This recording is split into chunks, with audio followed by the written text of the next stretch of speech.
Na upasuaji kama huu, kama mlivyosikia, sio one man show.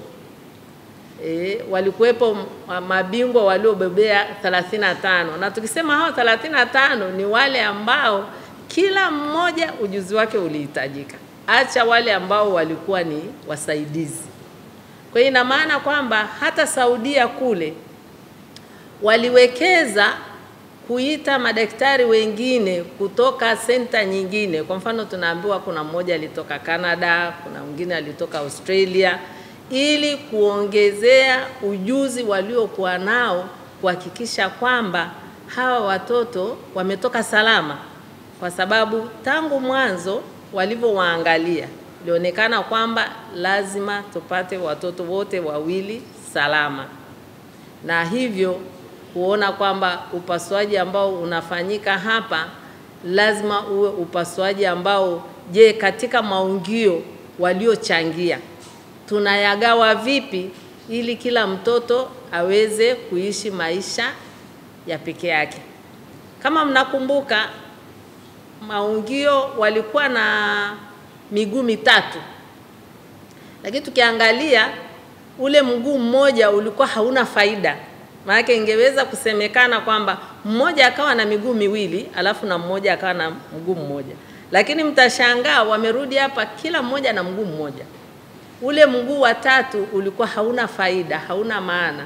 Kwa hiyo ngozi ya ule mguu ndio ulitumika pia kufunika sehemu ya vidonda viwili kwa ajili ya hao watoto wawili. Kwa hiyo mnaweza kuona kuwa ni utaalamu uliokuwa unahitaji wajuzi waliobobea sana, na pia ulichukua masaa mengi, ikiwa na maana kwamba kila timu ilikuwa na muda wake maalum wa kufanya ule upasuaji. Wakimaliza timu hii inaingia timu nyingine. Anza labda upasuaji wa timu ya moyo, walipomaliza wakaingia timu ya matumbo, walipomaliza ikaingia labda timu ya vibofu cha mkojo, kwa na timu ya mifupa, manake hata kiuno kilikuwa kimoja.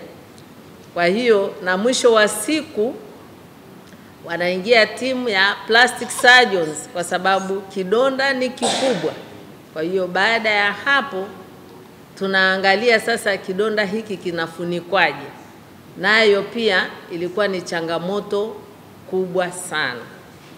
Kwa hiyo kwa kweli ukiangalia mwisho wa siku gharama yake hii si ndogo. Nadhani kwa haraka tu, sidhani kama tumia chini ya $500,000. Hatujaambiwa figa kamili, lakini zinaweza zikazidi zaidi ya bilioni.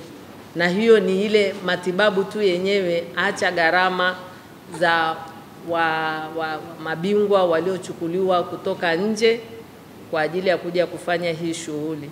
Kwa hiyo ni jambo la kumshukuru sana mfalme wa Saudia, ambaye aliona shida ya hawa watoto na aliona umuhimu wa kuwasaidia ili kuweza kuwa na maisha huru, na kutokana na ushirikiano ambao tayari serikali yetu ya Tanzania na serikali ya Saudia tunayo pamoja katika kujengeana ujuzi, kujengeana uwezo katika sekta ya afya, basi hawa watoto wakafaidika kutokana na hayo mahusiano. Lakini ni kitu cha kumshukuru Mwenyezi Mungu kwamba plani zote na jinsi ambavyo tulifuatilia kila kitu kimeenda salama, na leo hii watoto wamerudi wakiwa tofauti, wakiwa na hisia nzuri kama tunavyowaona. Sasa iliyobaki, naomba pia Watanzania wajue kwamba hawa watoto hawatoki hapa Dar es Salaam, na walitokea Bukoba kijijini kabisa. Kwa hiyo tunaomba kuwepo msaada wa kuendelea kuwa support, na sisi hata kwenye tasnia ya medical tungependa tuwafuatilie mpaka wanapokuwa watu wazima. Kwa hiyo hii gharama ambayo kwa wenzetu wamejitolea kuwatenganisha, kuwafanya wakawa katika maisha huru na tofauti, basi ipate ile support ya sisi wenyeji kuhakikisha basi hao watoto tunawafuatilia katika historia ya medical na kuona kwamba wanapata huduma nzuri na wanapata rehabilitation ya kutosha, na hata shule wasome shule kama kawaida na waweze kujipatia maisha yao kama binadamu wengine wa kawaida. Tunasema binadamu ambao ni disabled lakini wanaishi maisha ya kawaida. Kwa hiyo kubwa hasa ambalo tunapenda kuomba sisi kama upande wa medical ni ile kwamba sisi kimedical tutaweza pia kuwafuatilia, lakini pia tuliomba jamii iwasupport hawa watoto tuweze kuona wakikua. Itatujengea historia nzuri sana kati ya sisi Tanzania na Saudia, kwa sababu hata mfalme aliyetoa msaada nadhani pia angependa kuona hawa watoto wanaendeleaje.